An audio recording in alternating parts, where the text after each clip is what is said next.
আসসালামু আলাইকুম। আজকে আপনাদের সাথে আমাদের নতুন একটা অভিজ্ঞতা শেয়ার করব। গত মাসে আমরা 3 জন ঘুরে এসেছি ভ্রমণপ্রিয় মানুষদের one of the dream destination, যেখানে রয়েছে অসংখ্য আইল্যান্ড, পাহাড়, সমুদ্র এবং অসংখ্য সুন্দর সুন্দর সামুদ্রিক বিচ। আর সেই দেশটা হলো থাইল্যান্ড। ঢাকা থেকে যাত্রা শুরু করে প্রথম দিনই আমরা ব্যাংকক হয়ে ফুকেট চলে গিয়েছিলাম। আজকের এই পর্বে ঢাকা থেকে ব্যাংকক হয়ে ফুকেট যাত্রা এবং ফুকেটের আমাদের 2 রাত্রের অ্যাক্টিভিটিস আপনাদের সাথে শেয়ার করব। ঢাকা থেকে ব্যাংকক রাউন্ড ট্রিপের টিকিট করেছিলাম ইউএস বাংলা এয়ারলাইন্সের। সকাল 9:50-এ আমাদের ফ্লাইট ছিল। সকালবেলা হওয়ায় আমরা বেশ তাড়াতাড়ি পৌঁছে যাই। ব্যাগ ড্রপ ইমিগ্রেশন শেষ করে আমরা এমটিবির লাউঞ্জে সকালে নাস্তা সেরে নিয়েছিলাম। আমাদেরই এক ছোট ভাই জুবাইরের সুবাদে ইউএস বাংলার প্রায়োরিটি প্যাসেঞ্জার হিসেবে এই প্রথম প্রাইভেট কারে করে আমাদের প্লেনের কাছে পৌঁছে গেছি। সময় মতো আমাদের প্লেন ছেড়ে যায়। বাইরের ওয়েদারও বেশ ভালোই ছিল। মোটামুটি 2.5 ঘন্টার ফ্লাইট ছিল। ফ্লাই করার কিছুক্ষণ পরই সবার আগে ছোট বেবিদের ফুড প্রোভাইড করা হয়েছিল। তারপরই আমাদের খাবার চলে আসে। লাঞ্চ আইটেম হিসেবে দিয়েছিল গরম গরম চিকেন ও বিফ খিচুড়ি। খাবারের টেস্ট আমাদের ভালোই লেগেছে। এরপর কফি ও কোল্ড ড্রিঙ্কসও সার্ভ করেছিল।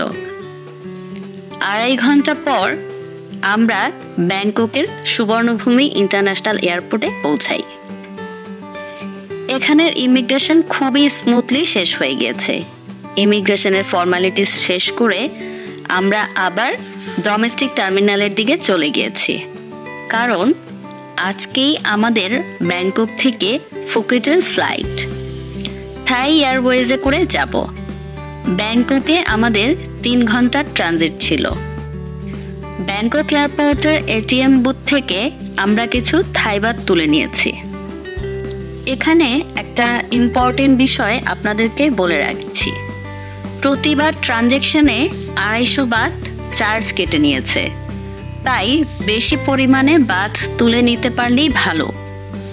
আমরা যখন ভ্রমণ করেছি তখন 1 থাই বাতের জন্য বাংলাদেশি টাকায় চার্জ সহ মোটামুটি 4 টাকা 20 থেকে 30 পয়সার মতো লেগেছিল। ব্যাংকক থেকে ফুকেট যাচ্ছে থাই এয়ারওয়েজে, আর এই প্রথমবার থাই এয়ারওয়েজে আমাদের জার্নি করা। ফ্লাইটটা ছিল এয়ারবাসের। ব্যাংকক থেকে ফুকেট যাবার প্লেনে ওঠার কিছুক্ষণ পরই আমাদের জিহান বেবি ঘুমিয়ে পড়ে, বেশ টায়ার্ড ছিল। আর সেই সুযোগে আমরা চিকেন শর্মা জাতীয় স্ন্যাক্স দিয়েছিল, সেটা খেয়ে নেই। থাই এয়ারওয়েজের জার্নি বেশ কমফোর্টেবল ছিল। 1.5 ঘন্টা পর আমরা আমাদের কাঙ্ক্ষিত ডেস্টিনেশন ফুকেট এয়ারপোর্টে পৌঁছে গেছি। এয়ারপোর্টের ভেতর থেকেই আমরা প্রিপেইড ট্যাক্সি নিয়েছিলাম। ভাড়া পড়েছিল 750 বাত। ফুকেটে আমরা যে রিসোর্টটাতে বুকিং দিয়েছিলাম, আমাদের রিসোর্টটা ছিল পাতং বিচের কাছেই। এয়ারপোর্ট থেকে যেতে 40 মিনিটের মতো সময় লেগেছিল। যদিও রাতের বেলাতে খুব একটা বোঝা যায়নি যে কতটা আঁকাবাঁকা পাহাড়ি পথ বেয়ে আমরা গিয়েছি। এয়ারপোর্ট থেকে পাতং বিচের এরিয়াটা বেশ দূরে। আঁকাবাঁকা পাহাড়ি পথ ধরে যেতে হয়েছে, তবে এখানকার পথঘাট খুবই সুন্দর। পাহাড়ি রাস্তা ধরে অনেক উপরে উঠে তারপর আবার অনেক নিচের দিকে নেমে তারপর পাতং এরিয়াতে আমরা পৌঁছাই। অ্যাগোডা অ্যাপের মাধ্যমে আমরা আগে থেকেই রিসোর্টে রুম বুকিং দিয়েছিলাম। আমাদের রিসোর্টের নাম ছিল দ্য ভেরিডিয়ান রিসোর্ট। রাত প্রায় 8টা বেজে গিয়েছে রুমে পৌঁছাতে।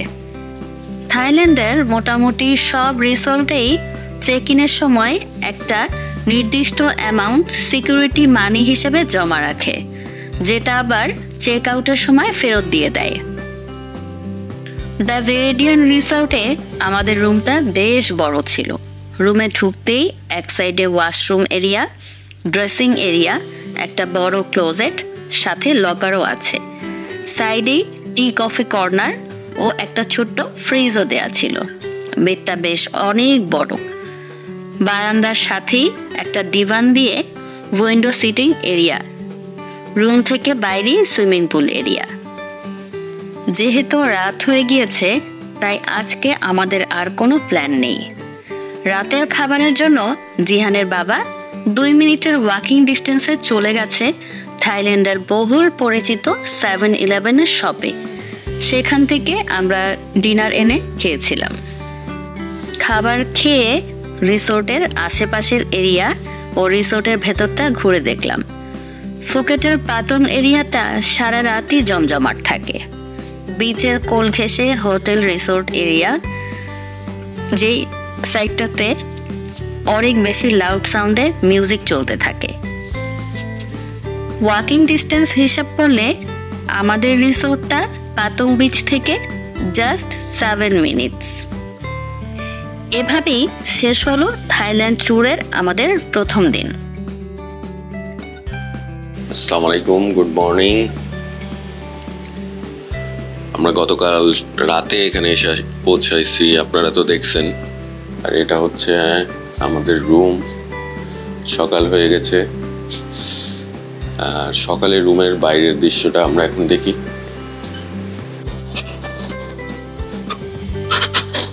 এই হলো রুমের বাইরের ভিউ। এটা একটা রিসোর্ট, তাই রিসোর্টে যা যা থাকে আসলে সবই আছে।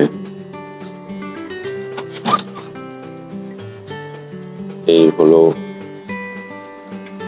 দিনের বেলার ভিউ।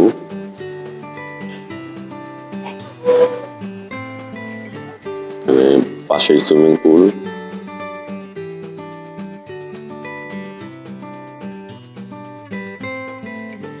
সকালে ঘুম থেকে উঠে ফ্রেশ হয়ে রেস্টুরেন্ট এরিয়াতে চলে এসেছি। রুমের সাথে ব্রেকফাস্ট ইনক্লুডেড ছিল। সুইমিং পুলের পাশেই রেস্টুরেন্ট এরিয়াটা বেশ দারুণ। ব্রেকফাস্ট সহ এই রিসোর্টে 2 রাতের ভাড়া পড়েছে 11,000 টাকা। এখানে ব্রেকফাস্টে বেশ ভালোই আইটেম ছিল। Fresh juice, fruits, American breakfast, rice item, coffee, egg station, আরও কত কি। এবং খাবারগুলিও যথেষ্ট টেস্টি ছিল।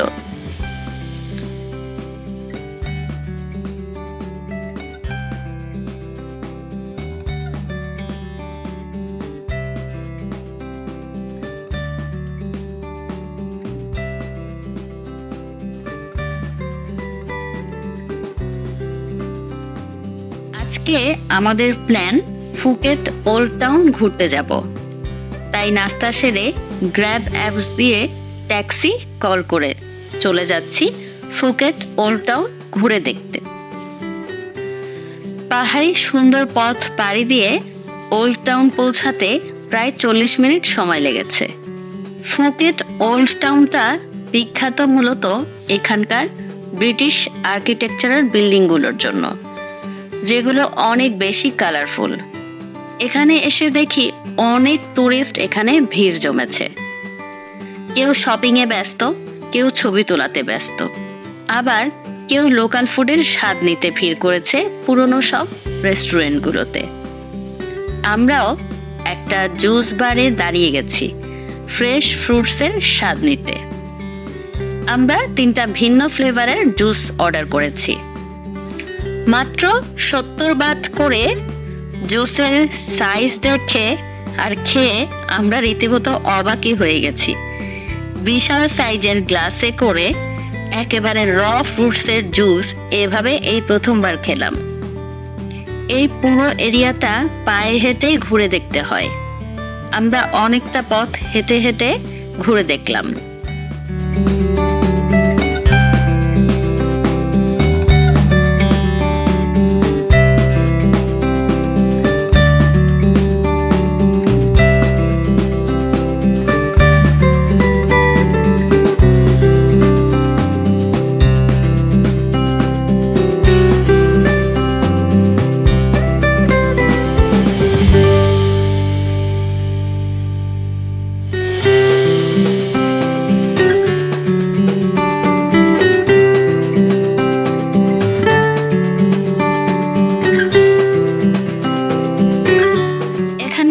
বহুল পরিচিত ফেমাস ক্লক বিল্ডিং দেখতে চলে এসেছি।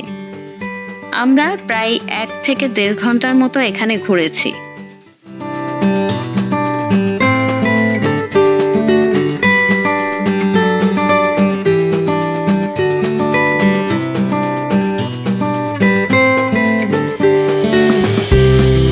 আবারও একটা ট্যাক্সি কল করে রিসোর্টে চলে এসেছি। দুপুরে রিসোর্টে এসেই আমরা জিহানকে নিয়ে সুইমিং পুলে নেমে গেছি। রিসোর্টটা খুব ছিমছাম গোছানো। সুইমিং পুলের চারপাশে ঘিরেই দোতলা বিল্ডিং নিয়ে এই রিসোর্ট। প্রায় 50টার মতো রুম আছে এবং প্রায় সব রুমেই টুরিস্টে ভরপুর ছিল। সুইমিং শেষ করে বেরিয়ে গেছি আমরা।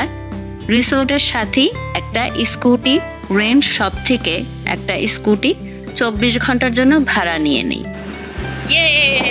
আমরা ফাইনালি পেয়ে গেছি।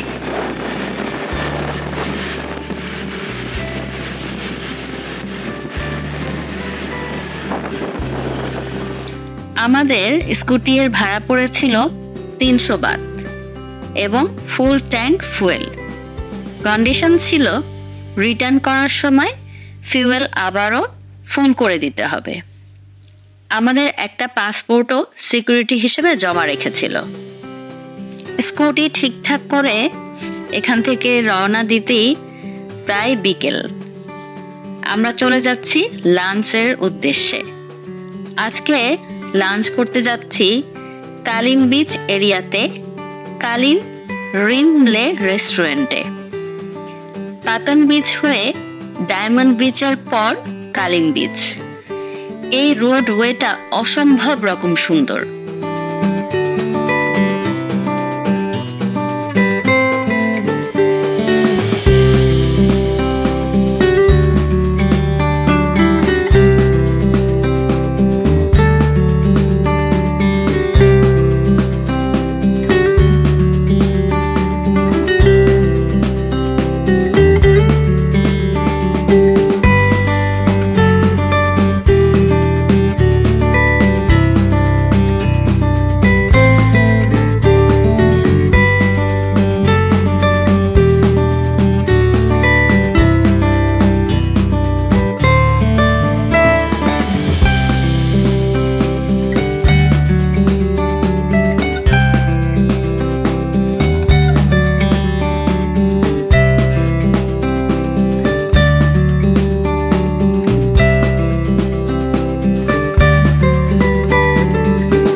পথে এক সাইডে সুবিশাল সমুদ্র আর এক পাশে পাহাড়ি পথ ধরে সব রিসোর্ট ও হোটেলগুলো।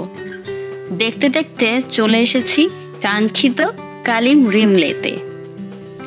এই রেস্টুরেন্টের লোকেশনটা কিন্তু দারুণ। সমুদ্রের একদম কোল ঘেঁষে সিটিং অ্যারেঞ্জমেন্ট। আমরা এখানে সি ফুড আইটেম থেকে অর্ডার করেছিলাম। লাঞ্চ করতে করতে প্রায় সন্ধ্যার কাছাকাছি হয়ে যাচ্ছে।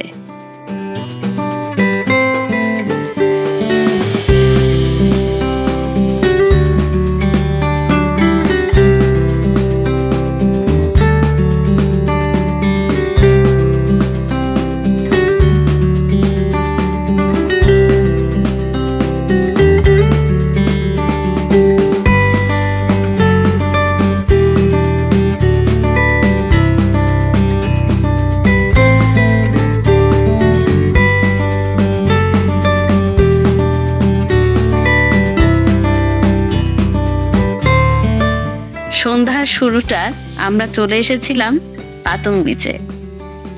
200 পাত দিয়ে 3টা সিট নিয়ে বসেছিলাম বিচে। সন্ধ্যা হতেই এখানে ফায়ারওয়ার্কস শুরু হয়ে গেছে। এত বেশি হ্যাপেনিং জায়গাটা, সব ক্লান্তি দূর হয়ে গিয়েছে। বিচের পাড়ে অনেকেই ভলিবল খেলাতে ব্যস্ত, কেউ কেউ সমুদ্রে ঝাপাঝাপিতে ব্যস্ত। অনেকটা সময় এখানে বসে রিল্যাক্স করে স্কুটি নিয়ে চলে গেছি ডায়মন্ড বিচে। এখানে সমুদ্রের পাড়ে বসে কিছুক্ষণ রাতের স্বচ্ছ সমুদ্র উপভোগ করলাম।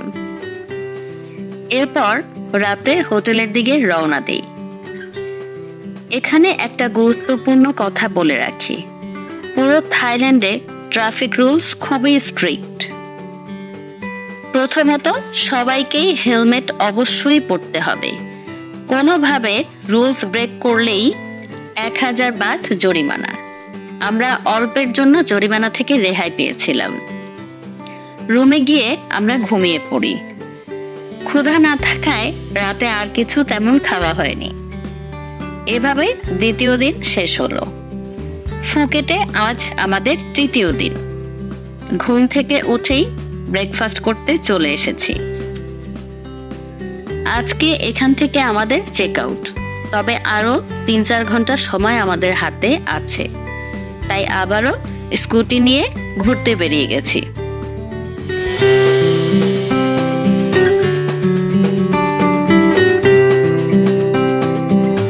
দিনের পাতং বিচ, বিখ্যাত বাংলা রোড খুবই সুন্দর। পরিপাটি গোছানো রাতের বেলার পরিবেশ আর দিনের বেলার পরিবেশ সম্পূর্ণই ভিন্ন। পাতং বিচে সমুদ্রের পাড়ে অন্যরকম প্রশান্তি পেয়েছি।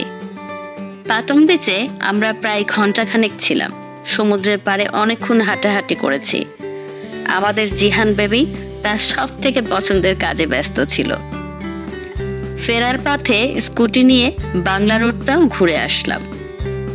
এটা বেসিক্যালি একটা সোজা রাস্তা, যেটা দিনের বেলাতে বন্ধই থাকে বলা যায়।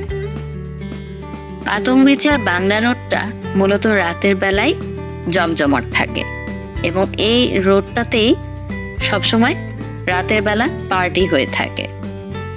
তাছাড়া সন্ধ্যার পর থেকে পায়ে হেঁটেই ঘুরতে হয়।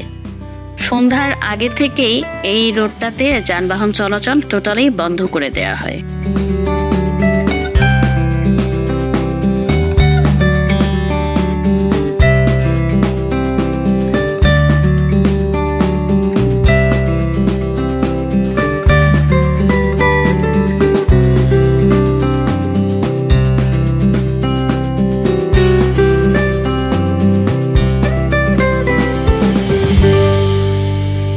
যাই হোক, ঘোরাঘুরি করে স্কুটিটা ফেরত দিতে যাব। ফুয়েল রিফিল করে দেবার কথা থাকলেও সময় করতে পারেনি, তাই স্কুটি ওনারের সাথে কথা বলে 100 বাথ এক্সট্রা দিয়ে স্কুটিটা ঠিকঠাক ফেরত দিয়ে রুমে চলে আসি। আজ দুপুর 1:30টায় ফুকেট থেকে ফিফি যাবার আমাদের শিপের টিকিট করা। আগের দিন রাতেই শিপের টিকিট নিয়েছিলাম। আমাদের রিসোর্টের সামনে থেকেই টিকিট করেছিলাম। 2 জন অ্যাডাল্ট ও 1 জন বেবি সহ 1000 বাথ ভাড়া নিয়েছিল, যেটাতে আমরা আমাদের রিসোর্ট থেকে পিক ড্রপ ইনক্লুড করে নিয়েছিলাম। অনেক জায়গাতেই এই ভাড়াটা ফিক্সড বলেছিল, তবে কথা বলে নেগোশিয়েট করা যায়। পরবর্তী পর্বে ফুকেট থেকে ফিফি জার্নি এবং ফিফিতে আমাদের 2 রাতের এক্সপিরিয়েন্স শেয়ার করব।